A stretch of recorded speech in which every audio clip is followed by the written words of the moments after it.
Class की 10th class की class लगेगी आज, है ना। फिजिक्स क्लास चलेगी आज। तो सबसे पहले हम इलेक्ट्रिक करंट शुरू करते हैं। इलेक्ट्रिक करंट चैप्टर पहले ख़त्म करेंगे, उससे कुछ न्यूमेरिकल्स देखेंगे, एक एक करके धीरे धीरे आगे बढ़ाएंगे स्टडी को, है ना। आपके पास बहुत सारे नोट्स भी भेजे गए होंगे, है ना। तो उस नोट्स को बिल्कुल रखना है, उस नोट्स को फेयर कप में लिख के रखना है ना। आज मैं सिर्फ नोट्स लिख पाऊंगा नहीं, सिर्फ आपको बताऊंगा कि क्या होता है ना। सबसे पहले हम हेडिंग लगाते हैं ना, इलेक्ट्रिक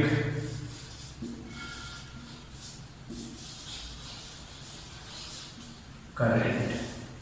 ठीक है, इलेक्ट्रिक करंट की स्टडी करेंगे हम अभी। क्लास 10 है ना। कोरोना वायरस की वजह से खूब मस्ती मार रहे हो तुम, है ना।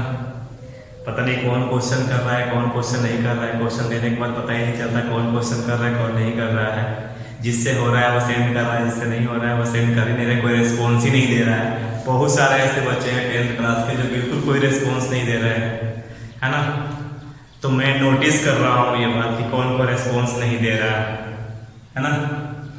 जो भी दिक्कत हो रही है उसको पूछो, वहाँ ग्रुप खुला हुआ है सबके लिए, उसमें पूछो जो क्वेश्चन नहीं आ रहा है उसका फोटो खींच के वहाँ पे भेजो, उसका सॉल्यूशन भेजा जाएगा। लेकिन चुपचाप बैठे मत रहो, है ना। छुट्टी का मतलब ऐसा नहीं कि चुपचाप सब कुछ छोड़ के बैठ गए, तो वो सही नहीं है ना। तो इलेक्ट्रिक करंट क्या होता है ना। तो इलेक्ट्रिक करंट का मतलब होता है जनरली फ्लो ऑफ चार्ज, है ना। किसी भी कंडक्टर से अगर चार्ज का फ्लो होता है तो वो इलेक्ट्रिक करंट है, राइट, है ना। तो जो इलेक्ट्रिक करंट की जो फंडामेंटल क्वांटिटी होती है वो होती है इलेक्ट्रिक चार्ज, है ना। अब देखेंगे व्हाट इज इलेक्ट्रिक चार्ज, क्या इलेक्ट्रिक चार्ज क्या होता है वगैरह वगैरह। सबसे पहले देखते हैं इलेक्ट्रिक चार्ज।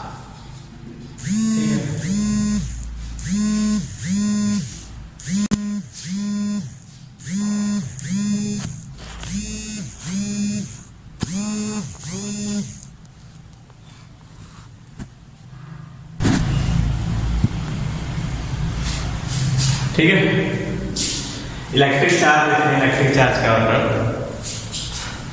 तो बेसिकली क्या होता है, एक फंडामेंटल क्वांटिटी होती है, बिल्कुल फंडामेंटल क्वांटिटी होती है जो किसी बॉडी पे तभी डेवलप होती है जब उस बॉडी से इलेक्ट्रॉन का ट्रांसफर होता है ना।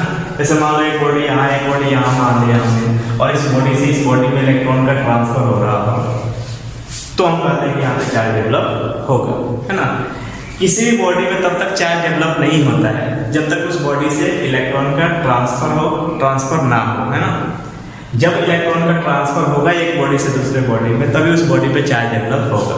ठीक है, हम क्या कहते हैं इलेक्ट्रिक चार्ज क्या है कि electric charge is a fundamental quantity, है ना, which developed on a body, है ना, due to transfer of electrons, है ना। इलेक्ट्रॉन्स के ट्रांसफर से ही ये चार्ज किसी भी बॉडी पे डेवलप होता है ना। अब दो प्रकार की बॉडी हो जाएगी, एक बॉडी जिससे इलेक्ट्रॉन निकलेगा, है ना, रिमूव होगा, जिस बॉडी से इलेक्ट्रॉन रिमूव होगा, और एक ऐसी बॉडी होगी जिसपे इलेक्ट्रॉन इंजेक्ट होगा, ऐड होगा, है ना। तो जिस बॉडी से इलेक्ट्रॉन निकलता है उस बॉडी को हम लोग बोलते हैं पॉजिटिवली चार्ज बॉडी, है ना, because we know that electrons are negatively charge particle, है ना। तो किसी बॉडी से अगर नेगेटिव चार्ज को निकालते हैं तो उसमें पॉजिटिव चार्ज बढ़ता जाएगा, क्योंकि एक बॉडी में बहुत सारे एटम्स होते हैं, कोई भी बॉडी एटम से मिलकर बनी होती है, और एटम्स में जितना इलेक्ट्रॉन्स होता है उतना ही नंबर ऑफ प्रोटॉन्स होता है। और we know that electrons are negatively charge particle and protons are positively charge particles. Okay, तो जितना नंबर ऑफ इलेक्ट्रॉन्स है उतना ही नंबर ऑफ प्रोटॉन्स है अगर एक एटम में, तो वो एटम न्यूट्रल है, ठीक है। लेकिन जैसे हम उसको डिस्टर्ब करते हैं, उसमें से इलेक्ट्रॉन्स को निकालते हैं, तो इलेक्ट्रॉन्स कम होता जाता है, यानी कि जो इलेक्ट्रिक नेगेटिव चार्ज है उसका अमाउंट कम होता जाता है।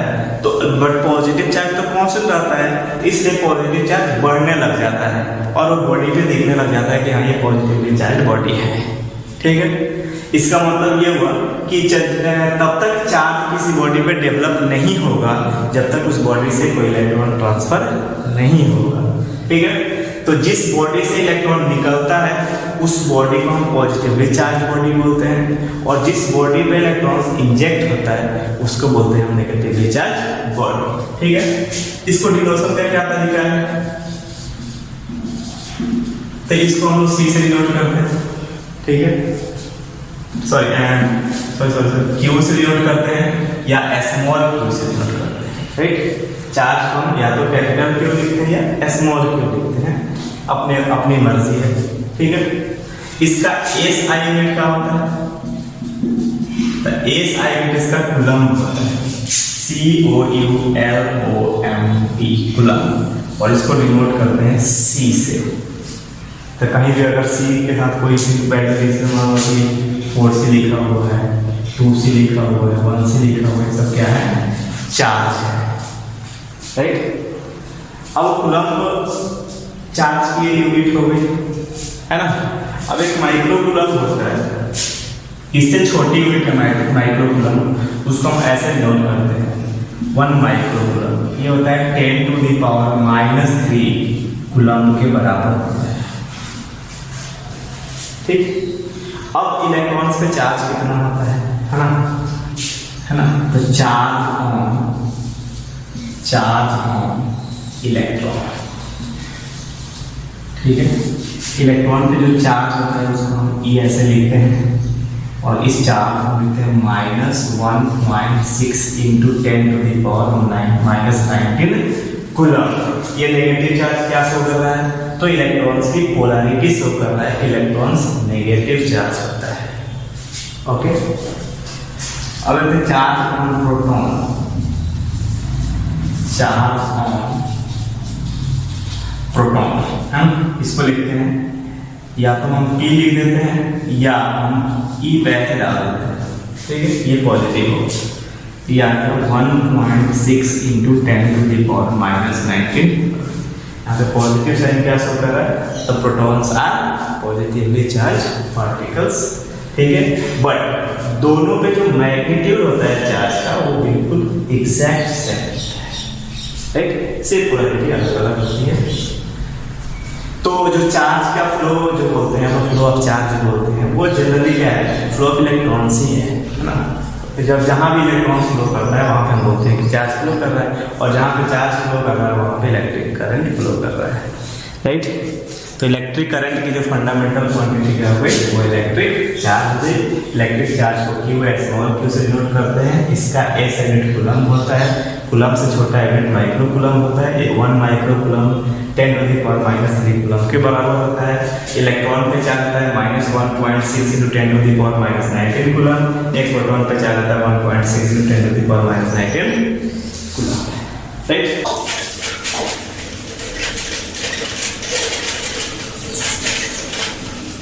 ठीक है, इलेक्ट्रिक करंट क्या होता है तो देखिए पूरा।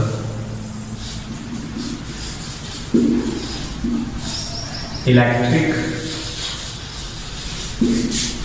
करंट,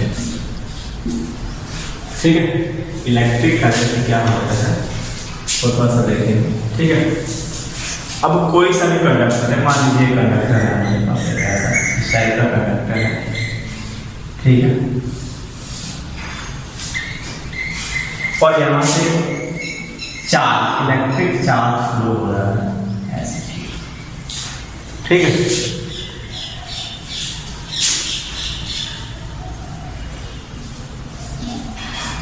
इस टाइप से।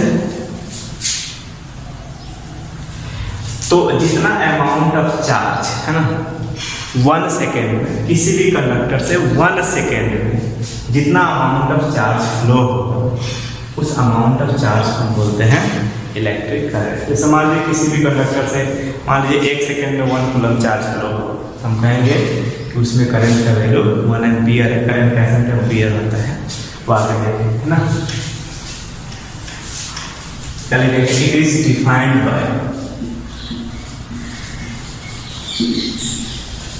it is defined by the amount of charge. It is defined by the amount of charge flows through a conductor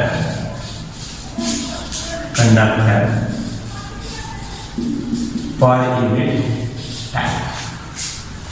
ठीक है, किसी भी कंडक्टर से पर यूनिट टाइम जितना इलेक्ट्रिक चार्ज फ्लो होगा उसको हम बोलेंगे इलेक्ट्रिक करंट। इसे मान लीजिए किसी भी कंडक्टर से t सेकेंड में t टाइम में q चार्ज फ्लो होगा, तो जो इलेक्ट्रिक करंट होगा वो होगा q अपॉन t। ठीक है, I क्या है, इलेक्ट्रिक करंट है, इलेक्ट्रिक करंट। ठीक है, Q हो गया अमाउंट ऑफ चार्ज, T हो गया टाइम। ठीक है, तो I equal to Q by T। इसका A सेकंड में बताया होगा, क्या बताएगा, A सेकंड होता है कूलम पर सेकंड, इसको क्या बोलते हैं, एम्पियर बोलते हैं। एम्पियर को A से डिनोट करते हैं। ठीक है, इलेक्ट्रिक करंट था, इससे न्यूमेरिकल सीरीज में बताया गया होगा। वैसे मैं आज भी सॉल्व कर लेता हूँ, न्यूमेरिकल को सॉल्व करेंगे आज भी, है ना। ये सारा चीज हो गया था, चलिए फटाफट आगे बढ़ते हैं।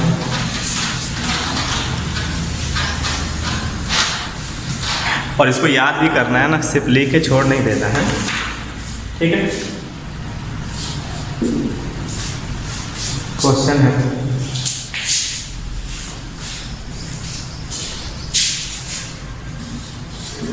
if 2 coulomb charge flows through a wire in 10 seconds, then find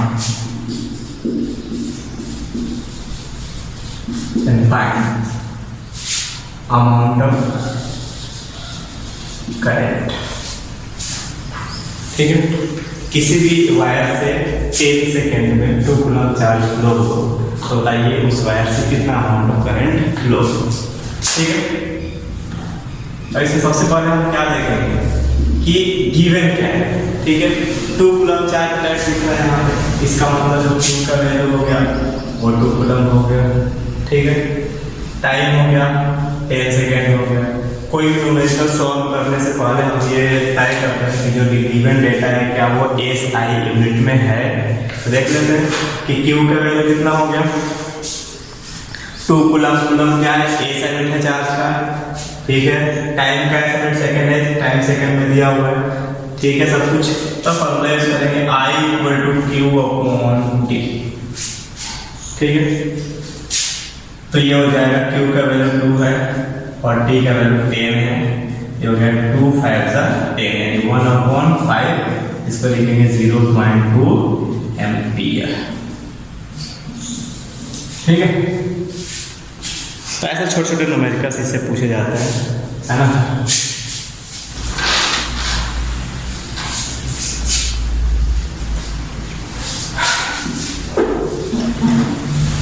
अब इलेक्ट्रिक करंट को किसी भी सर्किट में किससे मेजर करते हैं, क्या तो एक इंस्ट्रूमेंट से मेजर करते हैं जिसका नाम है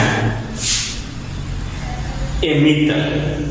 एमीटर से इलेक्ट्रिक करंट का मेजर करता है किसी भी सर्किट में, है ना। तो एमीटर के बारे में डिस्कस करेंगे, बट उससे पहले हम इलेक्ट्रिक पोटेंशियल और पोटेंशियल डिफरेंस क्या जाते हैं, है ना। सबसे पहले हम देखेंगे electric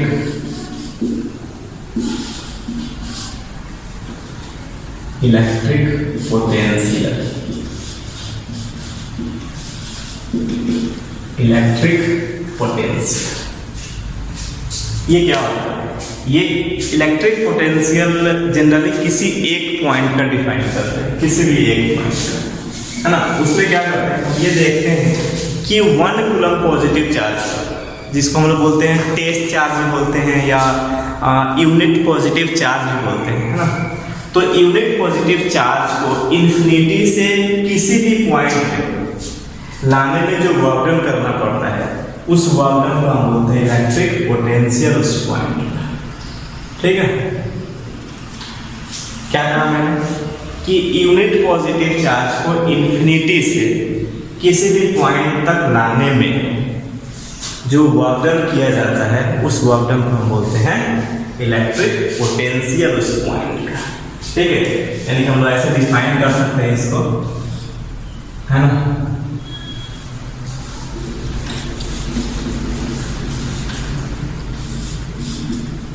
It is defined by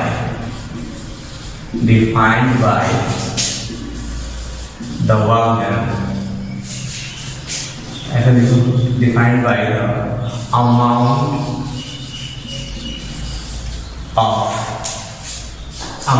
of work done in carrying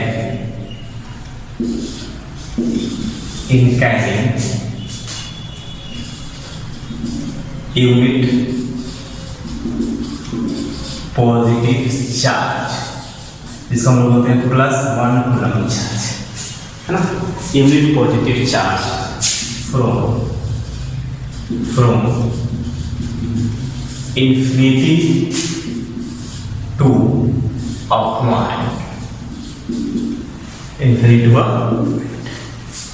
ठीक। इसको कैसे डिनोट करते हैं? It is denoted by V।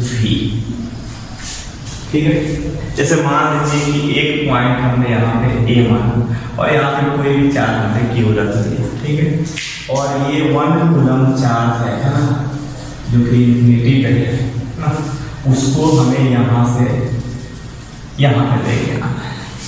ठीक है, point A, sorry point B है ये, या ए मान लीजिए, और एक चार्ज यहाँ पे रखा हुआ है, ओ पे चार्ज क्यू रखा हुआ है ऐसे, ठीक है, और 1 कूलम चार्ज को किसी इंफिनिटी से पॉइंट ए में इस्टेब्लिश करना है, लेके आना है। तो मान लिया कि हमने यहाँ पे W वर्क किया, यहाँ से यहाँ तक लाने में कुछ ना कुछ तो वर्क होगा, तो W वर्क किया, है ना। तो इस पॉइंट का इलेक्ट्रिक पोटेंशियल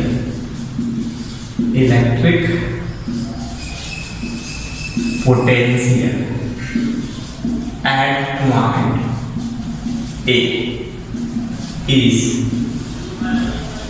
given by, एक पॉइंट के इलेक्ट्रिक पोटेंशियल को कैसे हम लिखेंगे?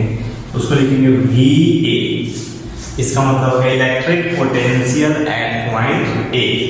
ठीक है, तो जितना वर्क डन किया गया है, W वर्क डन किया गया अपॉन चार्ज, तो चार्ज हमें पर यूनिट चार्ज चाहिए, तो चार्ज क्यू से डिवाइड कर देंगे। ठीक है, तो ये हो गया आपका इलेक्ट्रिक पोटेंशियल। अगर यहाँ से मान लीजिए अगर वर्क डन हमें निकालना है, तो इस चार्ज को क्यू से मल्टीप्लाई कर देंगे, है ना, जनरलाइज कर देंगे ऐसे याद। अब इसका ए साइन में क्या हो जाएगा? ए साइन में अगर देखें तो ये हो जाएगा जूल पर कूलम, और इसको बोलते हैं वोल्ट। ठीक है, और वोल्ट को डिनोट करते हैं V से। ठीक है, ये हमने देख लिया था। ठीक है, इसे पोटेंशियल डिफरेंस भी देखा था। पोटेंशियल डिफरेंस क्या होता है? तो दो पॉइंट के बीच के इलेक्ट्रिक पोटेंशियल के डिफरेंस को पोटेंशियल डिफरेंस बोलते हैं। और सिंपल चीज है पोटेंशियल डिफरेंस, यहाँ पे देख लेते हैं थोड़ा सा, पोटेंशियल डिफरेंस, है ना, इसको शॉर्ट में PDD। ठीक है, जैसे मान लीजिए कोई भी दो पॉइंट, मान लीजिए एक पॉइंट, मान लीजिए B, इसका पोटेंशियल V है, इसका पोटेंशियल B। ठीक है, तो इन दोनों के बीच के जो पोटेंशियल डिफरेंस होगा, है ना, उसको बोलेंगे हम पोटेंशियल डिफरेंस। पोटेंशियल डिफरेंस हो जाएगा VA माइनस VB या VB माइनस VA, या हम इसको ऐसे भी लिखते हैं कि पोटेंशियल डिफरेंस को V से डिनोट करते हैं, और ये हो जाएगा VA माइनस VB का मॉड। ठीक है, जो ज़्यादा होगा उसमें कम को माइनस कर देना है। इलेक्ट्रिक पोटेंशियल है, तो इसका भी ऐसा वोल्ट ही होता है, तो कोई खास इसमें है। ठीक है, और इलेक्ट्रिक पोटेंशियल को मेजर करने वाले इंस्ट्रूमेंट को हम बोलते हैं वोल्ट मीटर। क्या बोलते हैं? इलेक्ट्रिक पोटेंशियल को मेजर करने वाले इंस्ट्रूमेंट क्या बोलते हैं? Volt meter. और इलेक्ट्रिक करंट को मेजर करने वाले इंस्ट्रूमेंट को बोलते हैं एमीटर, राइट। दोनों में बेसिक डिफरेंस, एमीटर और वोल्टमीटर में बेसिक डिफरेंस जो लिखा गया होगा। एमीटर क्या होता है? एमीटर क्या होता है? तो किसी भी इलेक्ट्रिक सर्किट में जो total current, amount of current flow होता है उसको मेजर करता है, ठीक है। उसको हमेशा कहाँ पे लगाया जाता है? तो ऑलवेज सीरीज में लगाया जाता है उसको, और उसके रीडिंग हमेशा एम्पियर में आती है। वोल्टमीटर क्या होता है? तो वोल्टमीटर किसी भी सर्किट में दो पॉइंट के बीच के पोटेंशियल डिफरेंस को मेजर करता है, राइट। तो उसको जिस पॉइंट के बीच में हमें पोटेंशियल डिफरेंस का मेजरमेंट करना हो, जिन दो पॉइंट के बीच में, उन्हीं दोनों पॉइंट के बीच हम उसको कनेक्ट करते हैं। इसका मतलब उसको पैरेलली कनेक्ट किया जाता है, जहां मन करेगा वहां पे हम कनेक्ट करके किसी भी दो पॉइंट के बीच का पोटेंशियल डिफरेंस पता कर सकते हैं, ठीक है। और उसका रीडिंग वोल्ट में आता है, ओके। अब आता है सबसे इंपॉर्टेंट चीज, ओम्स लॉ। ओम्स लॉ, ठीक है। ओम्स लॉ क्या कहता है? तो ओम्स लॉ कहता है कि एट कांस्टेंट टेम्परेचर, है ना, किसी भी कंडक्टर का टेम्परेचर चेंज नहीं होना चाहिए। कांस्टेंट टेम्परेचर पे, है ना, किसी भी कंडक्टर में flow of electric current directly proportional होता है the potential difference between the two ends of conductor, है ना। किसी भी कंडक्टर में जो अमाउंट ऑफ करंट फ्लो हो रहा है, उस अमाउंट ऑफ करंट का डायरेक्टली प्रोपोर्शनल होता है उस कंडक्टर के दोनों पॉइंट्स के बीच, दोनों एंड्स के बीच के पोटेंशियल डिफरेंस का, राइट। यानी कि जैसे जैसे हम कंडक्टर में अमाउंट ऑफ करंट इंक्रीज करते हैं, वैसे वैसे उस कंडक्टर के दो पॉइंट्स के बीच पोटेंशियल डिफरेंस इंक्रीज होता है। या उलट भी कह सकते हैं कि अगर दो पॉइंट्स के बीच पोटेंशियल डिफरेंस इंक्रीज हो रहा है, इसका मतलब वैल्यू ऑफ करंट भी इंक्रीज होगा, ठीक है। तो ये क्या करता है कि at constant temperature,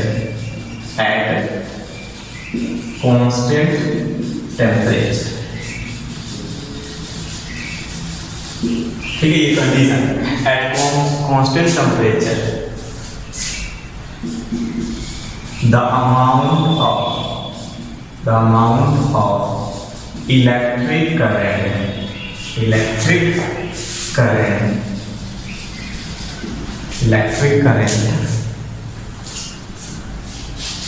flows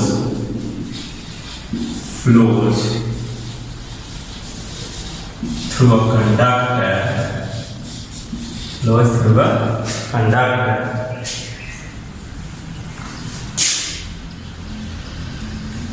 is directly proportional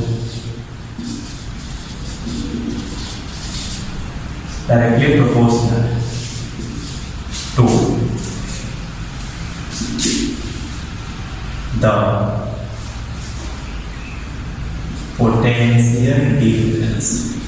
the potential difference, PD between its two ends, ठीक है। क्या कहा?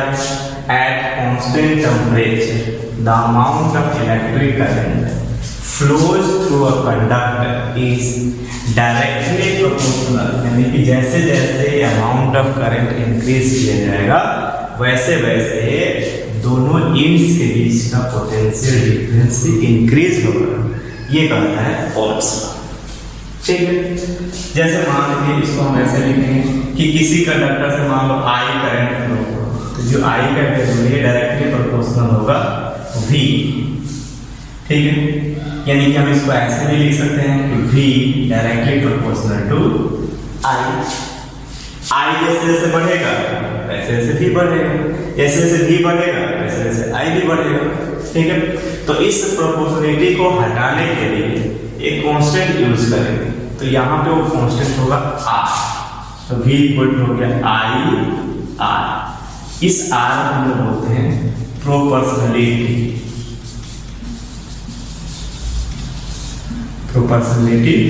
कांस्टेंट, ठीक है,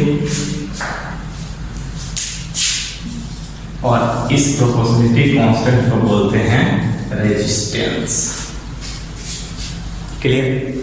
तो यहां से जो रेजिस्टेंस हमारा आया वो आया V अपॉन R, राइट, और जनरली ये है ओम्स, इसको बोलते हैं ohms, right.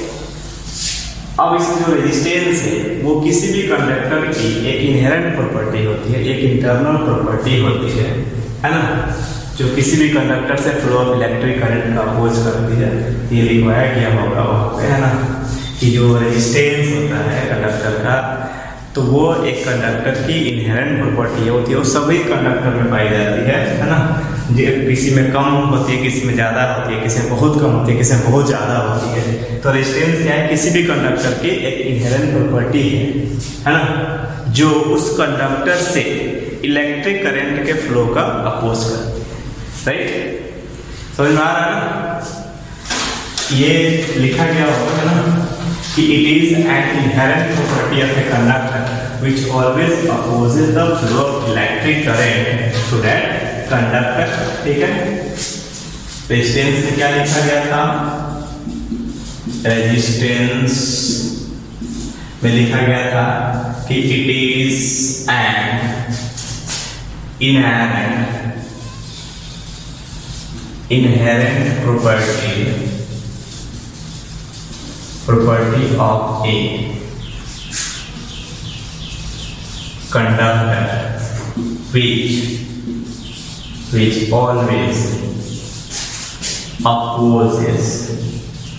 always opposes the flow of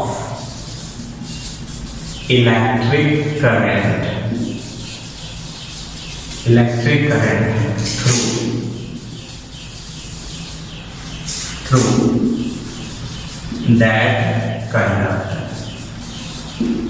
through that conductor। ठीक है, इसको R से नोट करते हैं। तो हमने लिखा कि R इक्वल टू क्या लिखा था? V अपॉन I लिखा था, ये R है। अब इसका अगर A साइन में लिखूं तो A साइन क्या हो जाएगा? वोल्ट पर एम्पियर। क्या हो जाएगा?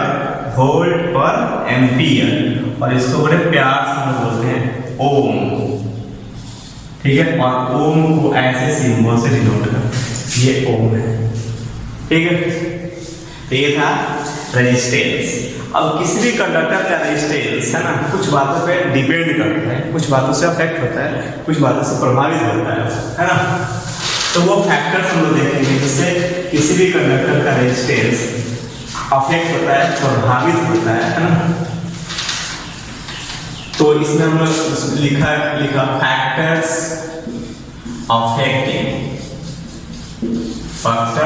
affecting the resistance of conductor। ठीक है, रेजिस्टेंस ऑफ कंडक्टर, इससे पहला था लेंथ ऑफ कंडक्टर। ठीक है, लेंथ ऑफ कंडक्टर से कैसे डिफरेंट था?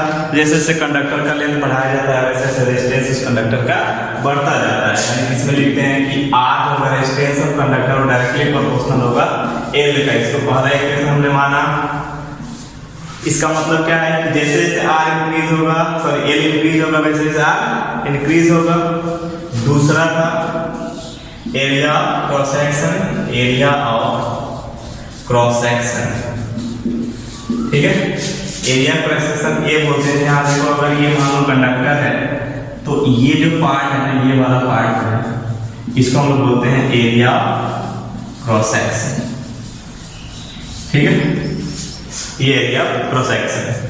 इस एरिया क्रॉस सेक्शन को जैसे जैसे बढ़ाएंगे वैसे वैसे रेजिस्टेंस घटता है। यानी कि एरिया क्रॉस सेक्शन इंक्रीज होगा तो रेजिस्टेंस डिक्रीज होगा। इसका मतलब एरिया क्रॉस सेक्शन अगर हम कम करते हैं रेजिस्टेंस बढ़ेगा। इसको हम लोग क्या बोलते हैं? इनवर्सली प्रोपोर्शनल बोलेंगे, और इसको लिखते हैं R directly proportional to 1/A। अगर 1/A लिखा हुआ इसका मतलब ये इनवर्सली प्रोपोर्शनल लिखा हुआ है। ठीक है, ये सेकंड इक्वेशन हो गया। इसके अलावा दो फैक्टर और थे, एक था टेम्परेचर और एक था नेचर ऑफ मटेरियल्स। तो टेम्परेचर में मैंने कहा था कि टेम्परेचर से कैसे डिपेंडेंट होता है। तो जनरली मेटल्स होते हैं उनका टेम्परेचर बढ़ने से रेजिस्टेंस बढ़ता है ना, और जो मेटल वायर्स होते हैं उनका टेम्परेचर बढ़ने से रेजिस्टेंस घटता है। ठीक है, तो बस याद करने वाली चीज़ है। फिर मटेरियल्स था कि अलग अलग मटेरियल्स का रेजिस्टेंस अलग अलग होता है ना। बट इन दोनों इक्वेशन को अगर मैं कंबाइन करूँ तो एक नई क्वांटिटी का उदय होगा और वो होगा रेसिस्टिविटी। ठीक है, तो रेसिस्टिविटी को कैसे डिफाइन करते हैं? रेसिस्टिविटी इसको बोलेंगे या स्पेसिफिक रेजिस्टेंस बोलेंगे, specific resistance, right. Specific resistance बोलेंगे इसको या रेसिस्टिविटी बोलेंगे। ठीक है, और इसको रो से डिनोट करते हैं ऐसे। तो दोनों इक्वेशन को अगर मैं कंबाइन करता हूं, है ना, कंबाइनिंग इक्वेशन 1 एंड 2, देखिए दोनों इक्वेशन को अगर मैं कंबाइन करता हूं तो R directly proportional to L upon A मिलता है।